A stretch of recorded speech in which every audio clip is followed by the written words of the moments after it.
नमस्कार। अभय न्यूज के 22 दिसंबर मंगलवार शाम के बुलेटिन में आपका स्वागत है। आइए चलते हैं उज्जैन जिले की कुछ खास खबरों की ओर। नगर निगम और पुलिस विभाग की टीम ने मंगलवार को हैट्रिक मारी। टीम ने 2 असामाजिक तत्वों के 3 मकानों को जमींदोज कर दिया। मंगलवार सुबह फाजलपुरा में रहने वाले बाबू डबल के बेटे जावेद के मकान को निगम की टीम ने सिंगल भी नहीं छोड़ा। जावेद मकान में जुआ सट्टा खिलवाता था। उस पर जुआ सट्टा के आधा दर्जन से भी अधिक अपराध दर्ज हैं, जबकि बाबू के बड़े बेटे छेनू पर हत्या, जानलेवा हमला, दुष्कर्म, छेड़छाड़, अड़ीबाजी, हफ्ता वसूली, मारपीट जैसे 45 से ज्यादा गंभीर अपराध दर्ज हैं। करीब 1.5 सप्ताह पहले बाबू डबल के पास में रहने वाले छेनू के 2 मंजिला मकान को निगम की टीम ने जमींदोज कर दिया था। मंगलवार सुबह हुई कार्रवाई के दौरान मकान में रहने वाले रिश्तेदार शराफत का ढिंडोरा पीटते रहे, खुद को पाक, साफ एवं दूध से धुला बताने का प्रयास करते रहे, लेकिन पुलिस ने उनकी एक नहीं सुनी। इसके बाद टीम ने निमनवासा का रुख करते हुए अवैध शराब कारोबारी जस्सू उर्फ जसवंत लोहार के 2 आशियानों को उजाड़ दिया। उस पर अवैध शराब बेचने, जानलेवा हमला करने, अड़ीबाजी के 2 दर्जन से भी अधिक मामले दर्ज हैं। उसके 3 और मकान पुलिस ने चिन्हित किए हैं, जिन्हें जल्द ही धराशायी किया जाएगा। जस्सू फिलहाल अवैध शराब बेचने के एक मामले में फरार चल रहा है। बताया जा रहा है कि क्षेत्र में उसके परिवार के 8 से ज्यादा मकान हैं, जिनकी पहचान की गई है। जस्सू का परिवार भी अवैध शराब के कारोबार में उसका मददगार है, जिसके चलते परिवार के मकानों को भी ध्वस्त करने की योजनाएं बनाई जा रही है। निमनवासा क्षेत्र का ये हिस्ट्री सीटर बदमाश है जस्सू उर्फ जसवंत। इसके विरुद्ध 25 अपराध पंजीबद्ध है, जिसके अंदर कई गंभीर अपराध है, जिसमें शराब है और घर में घुसकर मारपीट है, लूट है, डकैती है। आज इसके विरुद्ध नगर निगम और प्रशासन द्वारा ये कार्रवाई की जाकर अवैध निर्माण को हटाया जा रहा है। पवासा में रहने वाली 14 साल की किशोरी के साथ गैंग रेप का सनसनीखेज मामला सामने आया है। दुष्कर्म करने वाले युवक किशोरी की पहचान के ही बताए जा रहे हैं, जो उसे घुमाने के बहाने उद्योगपुरी लेकर गए और वहां अंधेरे का फायदा उठाकर उसकी असमत लूट ली। किशोरी जैसे तैसे बदमाशों के चंगुल से निकलकर घर लौटी और परिवार वालों को घटना की जानकारी दी। इसके बाद परिवार वाले उसे पवासा थाने लेकर पहुंचे, जहां किशोरी की शिकायत पर 3 युवकों के खिलाफ दुष्कर्म का प्रकरण दर्ज कर लिया गया है। पुलिस ने मामले में निमनवासा के रहने वाले रोहित, अशोकनगर निवासी कुणाल और पवासा के ही बंटी नामक युवक को हिरासत में लिया है, जिनसे पूछताछ की जा रही है। बता दें कि मक्सी रोड शहर का सबसे ज्यादा अंधेरे वाला रोड है।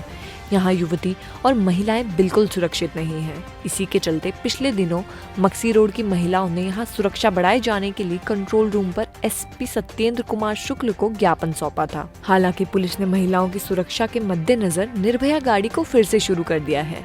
बावजूद इसके महिला अपराध कम होने का नाम ही नहीं ले रहे।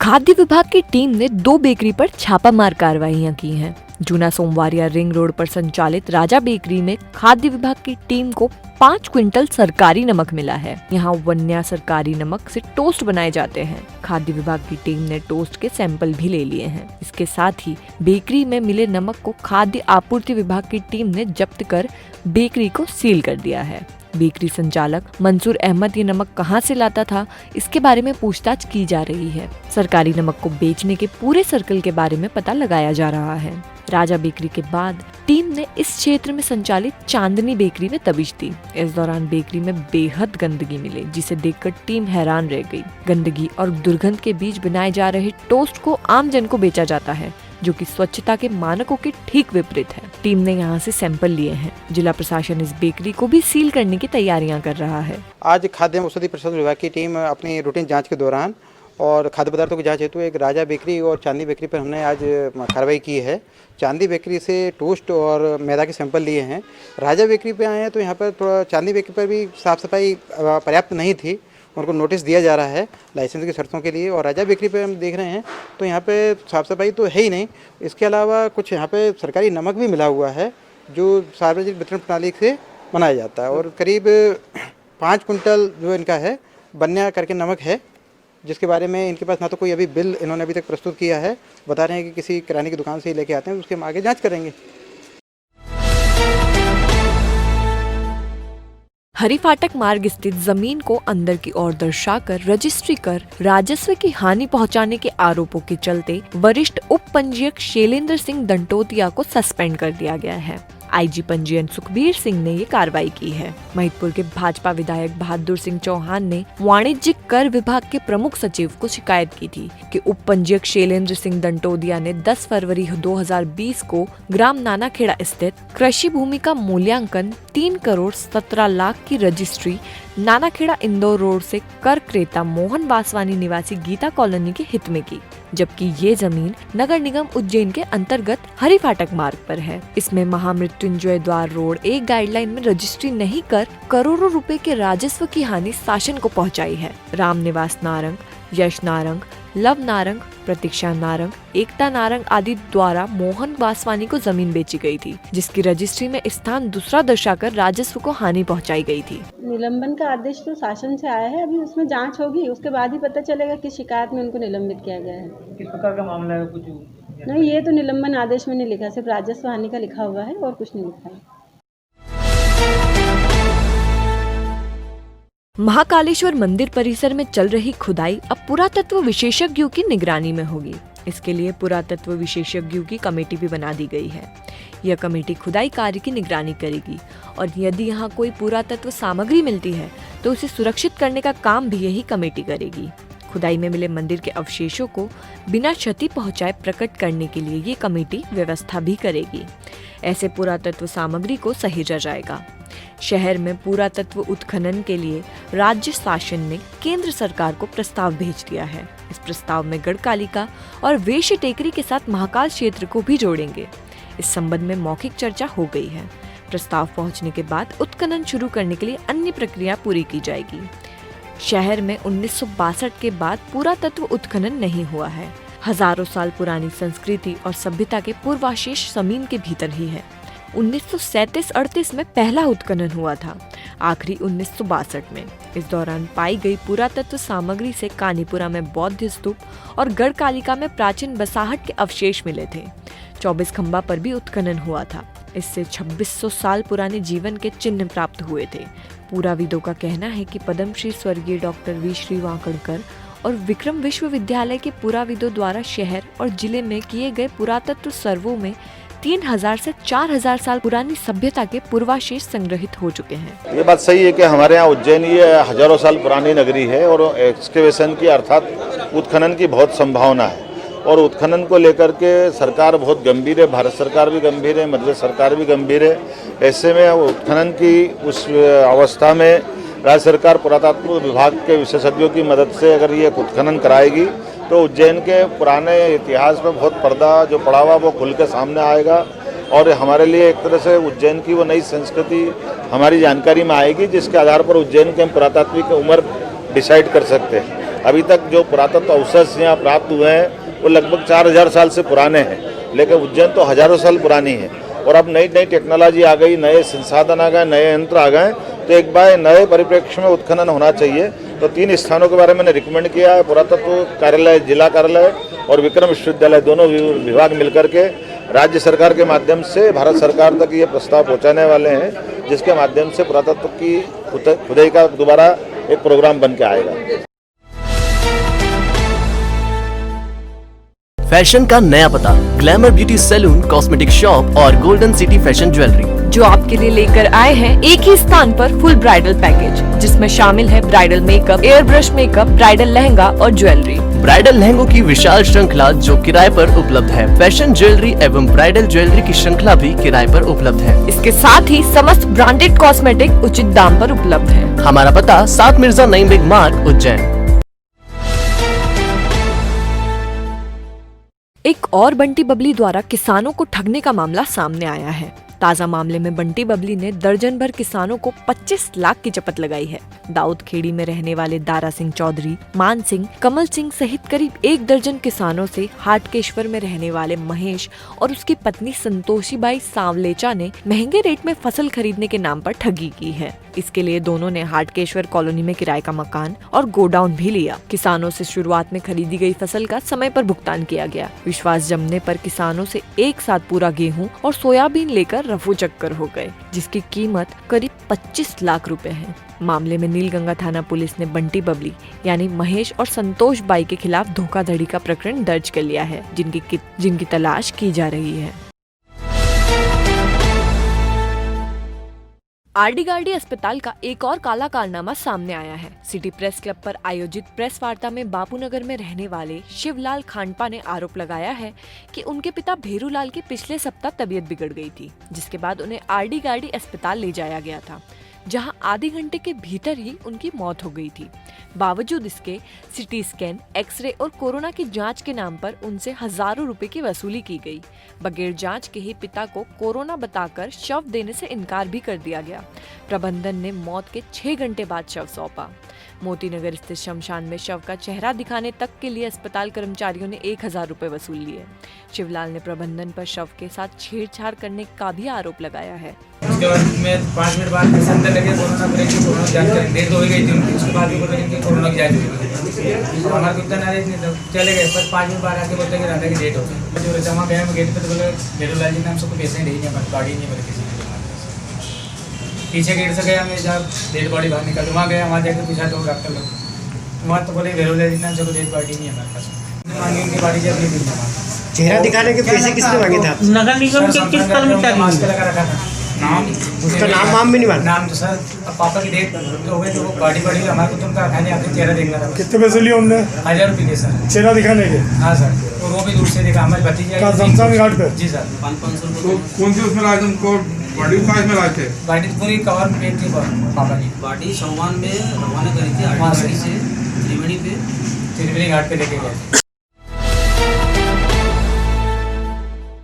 महिदपुर में संचालित चितावत कोऑपरेटिव सोसाइटी पर कान्हाखेड़ी के किसान बलवीर सिंह पवार ने भुगतान नहीं करने का आरोप लगाया है। किसान का कहना है कि 6 महीने पहले उनसे सोसाइटी में 6 बीघा का चना बेचा था, लेकिन तब से लेकर अब तक करीब 1,39,000 का भुगतान नहीं किया जा रहा है। भुगतान को लेकर वे विधायक सहित एसडीएम और अन्य अधिकारियों से कई बार मिल चुके हैं, पर कोई निराकरण नहीं मिल पा रहा है। किसान ने भुगतान नहीं होने पर आत्महत्या की चेतावनी भी दी है, जिसका जिम्मेदार मंडी सचिव और सोसाइटी के कर्मचारी को ठहराया है। तो मेरे सोसाइटी में पंजीयन करवाया था चने के लिए, जो चना बेचा चितावत सोसाइटी में 28.5 क्विंटल, उसका पेमेंट 1,39,000 रुपये। सर मैं मतलब एक छोटा सा किसान हूँ, मेरी 8 बीघे ज़मीन है सर। 8 बीघे ज़मीन के चने मैंने वहाँ पे सोसाइटी में तोल लिए सर। आज तोले हुए 6 महीने हो गए सर। मेरे बच्चों की फीस भी बाकी है, और मैं मतलब आर्थिक स्थिति से बहुत तंगा हुआ हूँ मतलब। और मेरी कोई भी अधिकारी सुनने को तैयार नहीं है। मैं सब अधिकारी को चक्कर काट के थक गया, मतलब मेरा आज तक पेमेंट नहीं हुआ, 6 महीने हो गए सर। अगर जो फसल का पेमेंट नहीं हुआ तो मैं आत्महत्या कर लूँगा, और इसका जवाबदार सरकार और वहाँ का सेक्रेटरी रहेगा। नलवा के पास गंभीर नदी से रेत का अवैध उत्खनन कर रहे खनन माफिया खनिज विभाग की टीम को देखकर भाग खड़े हुए। टीम ने मौके से एक जहाजनुमा नाव और एक छोटी नाव को जब्त किया है। इन नाव पर काम करने वाले कर्मचारी दोनों नावों को डुबाने की फिराक में थे, ताकि टीम के जाने के बाद वे नाव को निकालकर फिर से काम शुरू कर सके। लेकिन टीम की घेराबंदी के चलते उन्हें भागना पड़ा। फिर भी वे एक नाव को डुबाने में सफल रहे, जिसे क्रेन की मदद से निकाल लिया गया है। एसडीएम डॉक्टर योगेश भरसट और खनिज अधिकारी रश्मि पांडे ने ये कार्रवाई की है। हालांकि हर बार की तरह इस बार भी टीम को खनन माफियाओं के बारे में कुछ जानकारी नहीं मिल पाई है। खनन माफिया नाव में ट्रक का इंजन लगाकर पाइपलाइन के जरिए नदी की गहराई से रेत को निकालते हैं। एक नाव से एक दिन में 20 डंपर से ज्यादा रेत निकाली जा सकती है, जबकि जहाजनुमा नाव की क्षमता इससे दोगुनी होती है। लंबे समय से गंभीर और शिप्रा नदी में रेत माफिया अवैध उत्खनन कर रहे हैं। नदी के किनारे 2 दर्जन से अधिक क्षेत्रों में रेत माफिया सक्रिय हैं। अब तक 1 दर्जन से अधिक नावों को जब्त किया गया है। खास बात तो ये है कि एक भी मामले में खनिज विभाग और प्रशासनिक टीम खनन माफियाओं तक पहुंचने में सफल नहीं हुई है। टाटा की लापरवाही लगातार दुर्घटना का सबब बन रही है, जिस वजह से जनहानि होने की आशंका भी बनी हुई है। मंगलवार को आगर रोड पर एक ट्रक टाटा द्वारा किए गए भराव में फंस गया। गनीमत रही कि ट्रक पलटा नहीं। ट्रक को निकालने के लिए उसे पूरी तरह से खाली करना पड़ा। आगर रोड पर दिन भर ट्रैफिक रहता है, जिसके चलते इस रोड पर दुर्घटना होने पर जनहानि की संभावना बनी रहती है। क्षेत्रीय व्यापारियों के अनुसार करीब 4 महीने से ये रोड इसी हालत में है। कई बार कंपनी के ऑफिस में शिकायत भी की गई है, लेकिन टाटा कंपनी वाले पैच वर्क नहीं कर रहे हैं।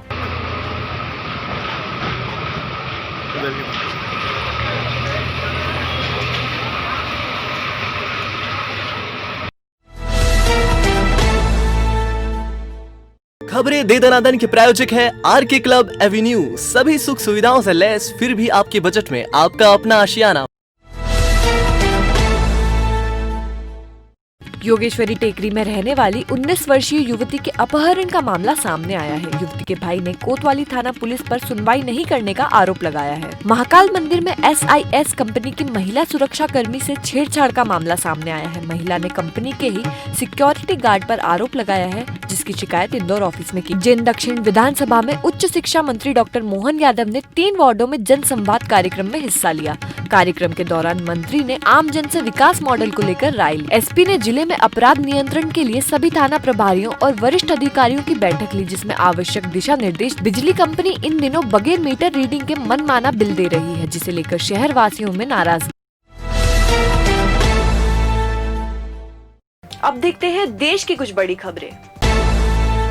काले धन को लेकर मंत्रियों के नाम आने से मुश्किल में शिवराज सरकार। सरकार के 2 मंत्री और 11 विधायक फंसे। सिवनी जिले में डंपर से टकराई इनोवा, एक ही परिवार के 5 लोगों की मौत।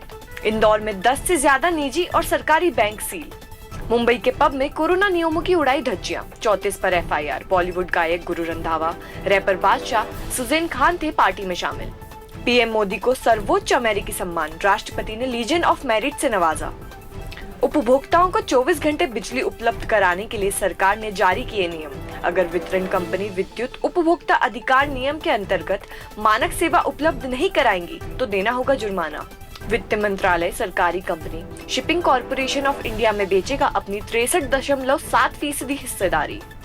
CBI मैनुअल में जोड़ा गया साइबर क्राइम व विदेश में जांच का अध्याय। 2005 के बाद पहली बार हुआ मैनुअल में बदलाव।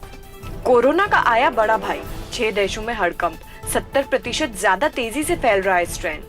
यमुना एक्सप्रेसवे पर भीषण हादसा, कंटेनर से टकराई कार, 5 लोग जिंदा जले।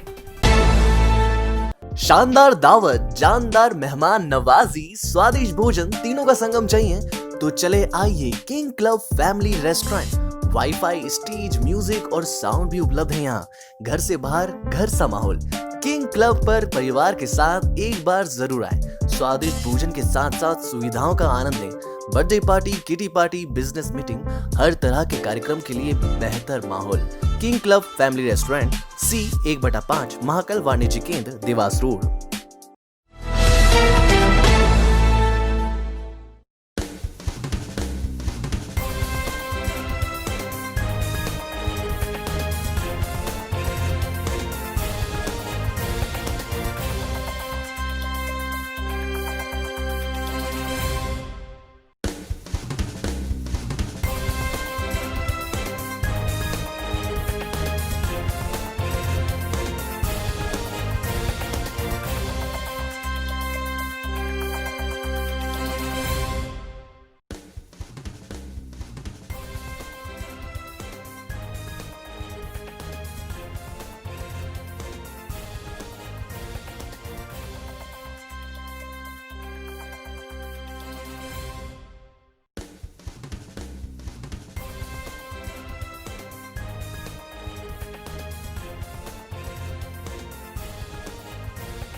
तो आपने देखा अभय न्यूज का मंगलवार शाम का बुलेटिन। कल फिर मिलते हैं इसी समय। नमस्कार।